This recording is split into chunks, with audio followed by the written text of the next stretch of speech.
How can you go somewhere if you don't know where you're trying to go and what you're trying to achieve?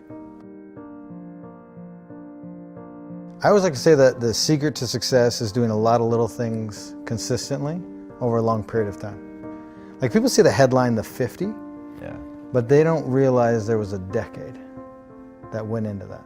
Of training and building up to it? Everything, you know, you can only get so physically fit for a challenge, and then at that point in time, your mind and your body have to come into alignment, and then the mind takes over. And, you know, one of the biggest questions I get is, how do I come or become mentally tough? And, you know, a lot of people say, oh, you're either born with it, or is it something that you can develop? And I'm in the camp of it's a development process. Anybody can do it. And I mean, it started for me in 7th grade. I grew up as a wrestler in Canada. And I lost my very first match. In fact, I lost almost every match after that. Wow. the entire season. Why'd you keep going? Yeah, I just, you know, I'm the type of person that I don't love to be defined by those moments. It was like the 5K that I huff, or the 4-mile fun run. I don't like the word fun and run together. But either. Yeah. How many people do you see running around smiling? Yeah. But for me, I don't enjoy those moments to define me, and I wanna overcome that. And so I would wake up and study the sport and show up and you know, you always hear show up early and stay late. And I really did that, and by the time I hit my senior year, I went undefeated. Wow.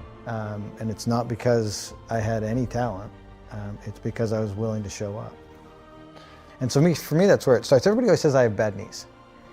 And I say you have bad knees because you don't run. And because that guy right there in that stadium that couldn't get up and walk after his marathon shouldn't have gone on and did what I did. Which means also that I'm not talented or gifted. It was a process that I went through and figured it out. I was obsessed with that not being my defining moment, right? A marathon was the pinnacle of running at the time, and I only gave myself 5 months to get ready for it. And I coach full time now with athletes, and one of the biggest things I try to get people to do is back down off the inspiration and let's build a foundation. Because having a giant goal is phenomenal, and you should. But as long as the time frame associated with it has the proper balance. Because when I did the first world record, had I had the idea to do 50 consecutive, it still would have been a great goal, but not in that year. I had to go through the process and take my knocks and learn and evolve and grow to get to that point where I could even, you know, toe the line for 50. How much of the learning and growing was your body growing and getting stronger and more capable, and how much was knowing how to deal with what you were going to go through mentally? Yeah, both play a very pivotal role, because the amount of volume that I was doing, it's the smaller stabilizers, ligaments, tendons that don't develop as fast as muscles do. And that's why a lot of people get hurt, because they go too quick with the development of these things. And the muscles will always grow faster than the smaller stabilizers things. And people aren't paying attention to those details. And they just get so excited with the enormity of the journey that they're not paying attention to those small things. And if you overlook those, you're going to get injured and you're going to be sidelined. Mental's obviously huge. And that is the sword that you have to continually sharpen. So again, the goal would have been great in 2010. I wasn't nearly mentally tough enough. I had to go through that process to where I could wake up and do it.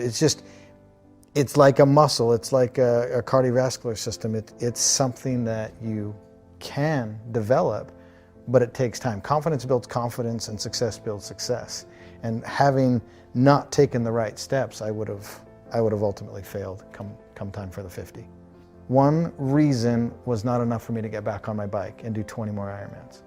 But as I started going through the list of everything that I was doing and why I was doing it, it's interesting because I would gather them all together, and I'd focus on this big ball. and I would bring it in close to me. And as soon as I focused on that, I started to experience a rebirth. Because now I was focusing on the very, very next moment that I had control over. And everything that I was trying to accomplish and why I was there. And I call this process, now looking back on it, both a rebirth and putting on my uniform, which was the alter ego. And my uniform was those yellow sunglasses you've seen me wear in some of my pictures. And when I put those glasses on, that's when the Iron Cowboy comes out. And that dude is a bad, bad man. And there's nothing that's going to get in his way. And I do a lot of speaking from stage now, and I want to encourage people to find whatever their uniform is, find whatever their alter ego is. Because when you discover that and how to flip that switch, that's when nothing gets in your way. And that's where you shift your focus and you realize what your purpose is. And I knew if I had the courage to get back on my bike and finish that day and then do the 20 more, my life would be different.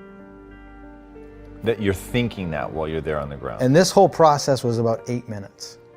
The whole thing from complete meltdown to breaking all of the purposes and whys down to the realization, the rebirth, and getting back on and going. And it can happen that quick. We're moments away every day from a decision that's going to completely change our life. Every single moment of every single day has a massive impact on where you ultimately end up. And so that was a huge turning point, but it was all the decisions before and after that led to that moment. If the journey you're on is big enough, and it's going to have enough impact and change your life and other people's lives, one reason's not going to be big enough. And you need to put a lot of thought and a lot of preparation and a lot of meditation into all of the reasons why. Because at some point in time, you're going to need to gather all those little bad boys up and intently focus on it to have enough courage to get back up and do 20 more Ironmans after everything that we went through. We're surrounded today by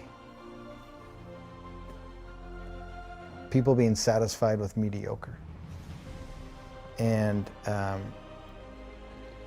for me, as soon as I realized that I could believe in myself, and I had a supporting crew beside me and around me, that it opened up a lot of the doors. And the moment I used someone else's standard of excellence, that was just enough to get me moving. And then you need to put that person aside or look past that person and create or do you.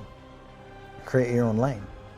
And so for me, once I stopped looking at what everybody else was doing and then truly believed in what I could do, that, combining it with all those character traits that I talked about before, that's when human potential is truly can be found and experienced. How did you develop the belief in yourself? I think just over a long period of time. Again, it's that whole mental aspect of sharpening that tool and putting yourself in situations where you can learn and grow. Success builds success and confidence builds confidence. And just over time, as I started to do things, I was becoming successful at them. And I was doing a lot of little things consistently over a long period of time. And that's what allowed me to build the confidence to take on the next. And so it was learned. It was learned by doing and taking massive amounts of action. You have to immediately act and go after it. The only thing I'm trying to do is to get people to open their minds as to what is possible. We're living in a day and age where we're limiting what we think is possible. We're getting in our own way. And my thing that I want to get people to do, and you've probably heard somebody say it before, but motion creates emotion. The hardest thing to do is start moving, engaging. Once you start to move and engage, you realize two things. One, it's not as scary as you thought it was. And two, you actually start enjoying what you're doing. It was the only thing that was scaring you was the first action. Dude, I'm just like every ordinary dude that's out there. I just have learned to put myself in the game. I've learned to show up every single day. The moment you realize the next step isn't going to kill you, and that next step is the first step to evolving, changing, growing, and learning and becoming literally the best version of yourself, that's the most beautiful thing. It's not going to kill you. And putting yourself in the game, you're giving yourself an opportunity to achieve something that everybody else said was impossible. What do you say, or as a speaker, what do you say to somebody who they don't know what they want? I've got a friend right now who's massively struggling, and it's the exact question I asked him. I said, what do you want? What's your passion? What are you trying to accomplish? He could not answer the question. And so my next question was, this is what you have to do first. You have to find out what you want and where you want to go. Then we can start formulating the plan. You can't formulate a plan and figure out the steps unless you know where you're trying to go. You'll just spin around in circles and probably move backwards. How can you go somewhere if you don't know where you're trying to go and what you're trying to achieve? And here's what people do, is they get dead set on the journey that they want to take, and they're so rigid with how they're going to get there that they don't see the door over here, and they don't see the bend in the river, and they try to cut because they know they're going right here, and they try to cut through. Well, they didn't know at this bend of the river there was a paradise and a picnic waiting for them that would have opened up a door. Maybe their sweetheart was waiting there for them. Don't be so rigid with how you're going to get there, because that's how you're going to discover what your passions are and who's supposed to be on your journey. And that's how truly you're going to discover what your passions are, by showing up every day, digging, grinding, hustle, whatever you want to call it, and being open to all the opportunities. Yeah, for sure. One thing I've learned is I can't change anybody. They have to be in a space and ready to do it and do it for themselves. And so for me to hold somebody to my standard, I think is somewhat unfair. Now, I hate excuses. I hate entitlement. I want to hold people to that standard, but it's not fair because they're on their own journey, and I'm not living from their perspective. Everybody's heart is different. And for me to judge somebody else to my standard is unfair because I don't know where they are in their journey. And they could be at the beginning stages, and it would have been unfair to judge me at 24. 41 today. I've learned a lot and I've grown a lot. So my standard at 41 is different than my standard at 24. So if I'm trying to hold a 24-year-old to my standard, probably not realistic. Maybe I'm cautioning people that are listening to take a step back and to understand, take a minute to understand what that person's heart possibly is and where they are on their journey in retrospect to where you are on your journey. That's really, really insightful. I love that a lot. And knowing what somebody's heart is, I think is, I'm going to use that. That's really, really interesting. What is the impact that you want to have on the world?